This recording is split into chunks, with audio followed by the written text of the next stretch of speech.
From the gripping saga of Star Wars to the ancient wisdom of Stoic philosophy, the tale of Anakin Skywalker's downfall is a stark reminder of the perils of emotional attachment. Imagine loving someone so deeply that you'd risk everything, even your very soul, to prevent losing them. This was the story of Anakin Skywalker, who turned to the dark side in a desperate attempt to save his beloved Padme.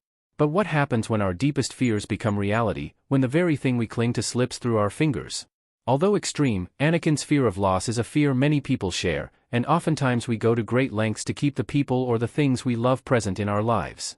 This isn't just a tale from a galaxy far, far away, it's a profound human dilemma that echoes through the teachings of Stoicism. Today, diving into the depths of human attachment and loss, we delve into the teachings of Stoicism, examining how its principles can be applied as practical steps outlined for detaching from people and situations. So, I encourage you to stay with us till the end and take note of every step as an actionable wisdom guide to help you navigate the often turbulent waters of human relationships and emotions. Step away from that person for a while. Sometimes the wisest action is to create distance, not to create a void but to gain clarity. You're in a vibrant party, the music's loud, people are talking, and amidst this, you're trying to understand a friend's whisper. Hard, isn't it? That's what it's like when we're too close to a person or situation. Our emotions, like the party noise, drown out clarity. Stepping back is like stepping out of the party into a quieter space where you can hear and think clearly. As often as you sojourn, return to yourself. This isn't just about physical space, it's about mental and emotional space too. When feelings cloud our vision, a step back helps us observe them, like watching clouds drift across the sky, understanding they're separate from us. It's a way to observe the situation and our reactions to it objectively. It's about seeing the chessboard, not just the chess piece you're holding. You don't need a villa in the countryside like the ancient Stoics. It can be as simple as turning off your phone for an hour, taking a walk, or just sitting quietly in a room. The goal is to find a space where your thoughts aren't drowned out by the constant buzz of life. It's in these quiet moments that we find the strength to make decisions not based on immediate emotions but on reasoned thought and inner wisdom. This step back is your power move, your space to breathe and see beyond the fog of the immediate. Consider the rationality of distancing yourself. Choosing to distance yourself from someone isn't a decision made in haste, it's a thoughtful process echoing the rationality and virtue Stoicism values. Picture your life as a journey on a boat. The people in your life are like the winds and currents, some help you sail smoothly while others might lead you into choppy waters. Here's where you, as the captain, need to decide which winds to harness and which storms to avoid. This decision is not about avoidance, it's about steering your life in a direction that aligns with your values and well-being. A Stoic who transformed his life from slavery to wisdom often stressed the importance of choosing associations that align with our inner freedom. Not all who wander into our lives bring light, some cast shadows that can dim our own shine. Reflect on your relationships as if they were mirrors. What do they reflect back to you? Joy, growth, and understanding, or doubt, discomfort, and dismay? Choosing to distance is not an act of abandonment, it's a deliberate choice toward self-preservation and moral integrity. Stoicism isn't about cold logic, it's about warm wisdom. It asks us to consider, does this person add to my life like a harmonious melody, or disrupt it like a discordant note? As you ponder this, we are not disturbed by what happens to us, but by our thoughts about what happens. It's not just about the person but your perception of their impact on your life. Are they a chapter in your story that encourages your growth, or a footnote that distracts from your journey? Ultimately, the decision to distance yourself is about creating a life story that you're proud to narrate. It's about being true to yourself, your values, and your journey. Stoicism teaches us to embrace relationships that enrich our narrative and gently let go of those that don't. It's about crafting a life where every person and experience is a deliberate, thoughtful addition to the tapestry of your existence. Have a chat with someone you can rely on. When the world feels like a puzzle and you're struggling to fit the pieces together, it's time to reach out. Stoicism, while it champions inner strength, also values the power of connection. Talking to someone with trust is like finding an anchor in choppy seas. It's not about offloading our problems but about gaining clarity and perspective. Someone who helps you map out the terrain when your own compass feels a bit off. Seneca, with his deep understanding of human nature, recognized the power of shared wisdom.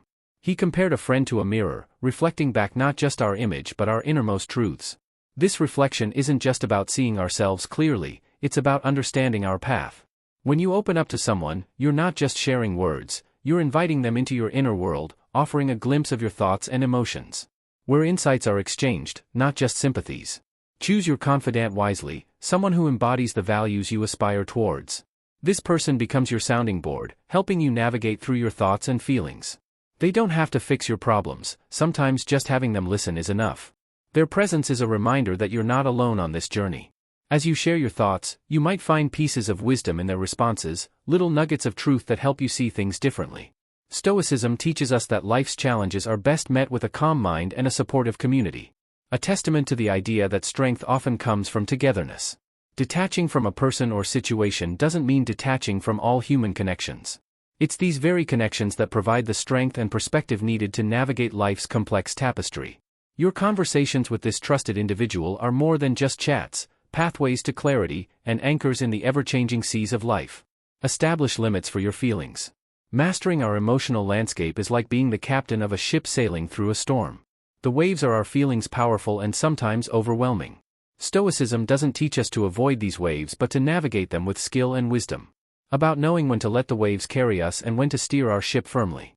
Our feelings are natural, yet without setting limits, they can sweep us away from our chosen path. The trick is to experience these waves without letting them capsize our boat. Epictetus, with his profound understanding of the human soul, reminds us that we are not troubled by things but by the view which we take of them. It's like having a gatekeeper in our minds, one who acknowledges every visitor that is our feelings but doesn't let every one of them take over the house, which is our inner peace. For instance, when anger knocks, we recognize it, understand its cause, but don't let it sit at our table and dictate our actions. It's about having a conversation with our emotions, understanding their place, and gently guiding them to where they don't overshadow our reason. Practically speaking, setting limits could mean giving yourself a time limit to feel a certain way. Say, for the next hour, I'll allow myself to feel upset about this, and then I'll focus on solutions. It's not about denying feelings but managing their influence. We honor our feelings without becoming their slaves. We feel, we understand, and then we gently guide ourselves back to a place of balance and rationality. This process isn't about suppression, it's about moderation, like adding just the right amount of sugar to your tea, enough to taste but not so much that it overwhelms. Thoughtfully consider the potential consequences of distancing yourself. When you stand at the crossroads of detachment, take a moment to look down each path. Stoicism isn't about impulsive decisions, it's about thoughtful consideration. Imagine each road as a possible future, each turn a different outcome. What lies down the path of distancing? Will it bring peace, growth, and a stronger sense of self, or will it leave a trail of regret and missed opportunities? This foresight isn't about predicting the future with certainty, it's about preparing for it with wisdom. Marcus Aurelius, a man who balanced the weight of an empire, once mused, "Look back over the past with its changing empires that rose and fell, and you can foresee the future too." His words echo the Stoic practice of reflecting on past experiences to inform future decisions. Think about times you've distanced yourself before. Did the space bring clarity and peace, or did it lead to isolation and regret? Use these reflections as a guide, a way to learn from the past to navigate the future. Consider the impact of your decision on others.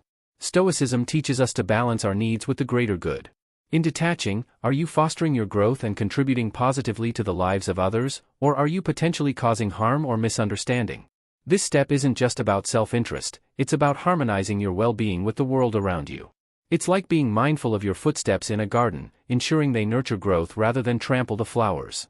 Detachment, in the Stoic sense, is an act of wisdom, a carefully weighed decision that considers not only the self but the interconnected web of relationships in which we all exist.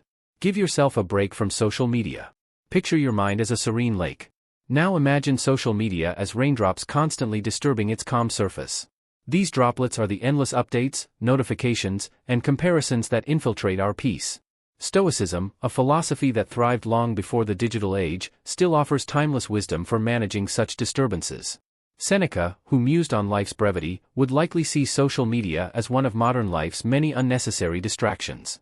He once wisely noted, "Life is long if you know how to use it." This step of detachment, then, is about reclaiming our time and attention, about choosing where to focus our precious energy. In the world of social media, our attention is the commodity everyone wants.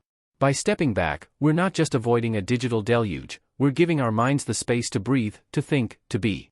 It's akin to closing the curtains on a bustling street outside your window, the noise, the hustle, the constant movement. It's all still there, but for a moment, it's not your concern. You're in your quiet room with space to reflect, to understand, to grow. This break from social media isn't an act of escape but an exercise in self-care. It's about discerning what enriches us and what drains us. As you take this break, observe the change in your mental landscape. Do you feel calmer, more present, more aware of your own thoughts and feelings? This awareness is the heart of Stoicism, understanding what we can control and letting go of what we cannot. It's about recognizing that while we cannot stop the rain, we can choose to step under a shelter and enjoy the sound of the droplets without getting drenched. Taking a break from social media in today's world might feel like stepping off a fast-moving train. It's quiet, still, but in this stillness lies clarity. As you embark on this social media hiatus, remember Seneca's words and use this time wisely. Read a book, take a walk, write in a journal, engage in activities that nourish your soul, not just pass the time. This break is your time to reconnect with yourself. It's your moment to remember who you are in the quiet, away from the crowd. This break from social media is a rare chance to cultivate a deeper relationship with yourself. It's a time to nurture the parts of you that get overshadowed by the constant barrage of information and opinions. Use this hiatus to rediscover what brings you joy, what sparks your passion, and what gives your life meaning beyond the fleeting gratification of likes and shares. By stepping away from the crowd, you give yourself the gift of solitude, a precious commodity in a world that rarely stops demanding your attention.